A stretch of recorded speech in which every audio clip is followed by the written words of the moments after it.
Exactly. Lots of them. Yeah, copy and roll. Hey, they could be bigger and more immediate than the threat of global warming, they say. Earth's magnetic field, which acts as our protective shield in space, has a hole in it. And that could put a lot of our earthly functions at risk. Dr. Michio Kaku, professor and author of the book Physics of the Impossible, is back with us. Professor, how are you? And good morning to you. Glad to be on the show. Thanks. Twice in 1 week, man. It's bonus hour. What is this solar shield? Well, every 11 years, the sun has a temper tantrum. It releases a shock wave, a tsunami of radiation that could wipe out communication, weather satellites, GPS, spy satellites, you name it. It's up there in outer space. So you're saying that my BlackBerry won't work? The internet, Fox, television, cable, satellite TV, all of it could get wiped out around 2012. That's when we have the peak of the sunspot cycle.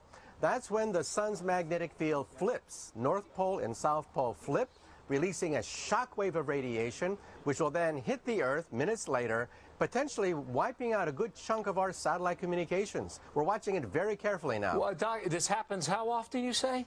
Every 11 years. Well, However, why an 11-year cycle? It takes 11 years for the magnetic field of the sun to build up enough intensity to begin the flip process, because it slowly revolves in a circle. It's like winding up the windings of a clock.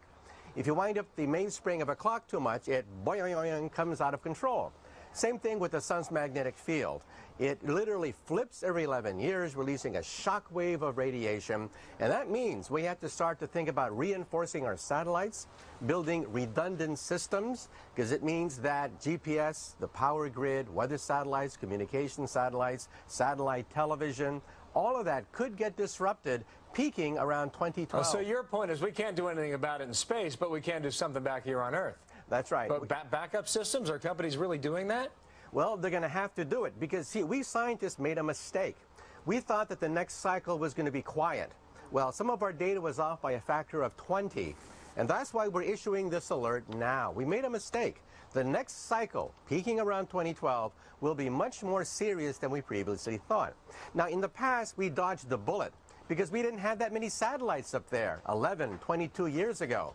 Back in 1990, we didn't have that many space satellites. Well, that makes sense to me. But, you know, I'm listening to you talk, I'm thinking, why 2K? I'm thinking it's just a tactic that put a lot of fear in a lot of people. It may have gotten us ready, but there was really no danger in the end. Well, let's hope that it's a dud.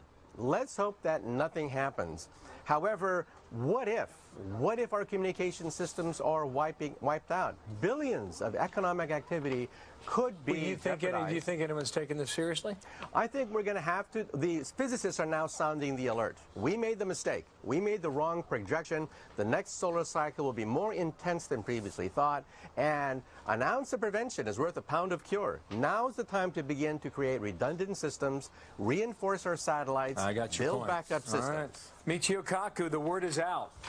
You know, if you render my BlackBerry useless, that's okay. I'm here loud. Do that for a while, then we'll bring it back. Okay. Thank you, Doctor. Nice to know. Meg? Love him. Were you He's listening? Great. Yes. You were? Yeah. What did he say? Physicists messed it up, and What now did he they say? have to fix it. And he talked about the Department of Redundancy department. Right. It's on magnetic fields, polar opposites, we got to fix sun, it down Earth, here. right? When's it going to happen? 11 years apart. 2012 is the next one. Okay. So the last one was minor. So the scientists are to blame for that because they underestimated the power. And they think this time it could be the big one. I think he is the most understandable physicist I've ever had the pleasure of listening to. Am I wrong? Do you guys love him? I think we should make him a Fox News contributor. I've just decided it.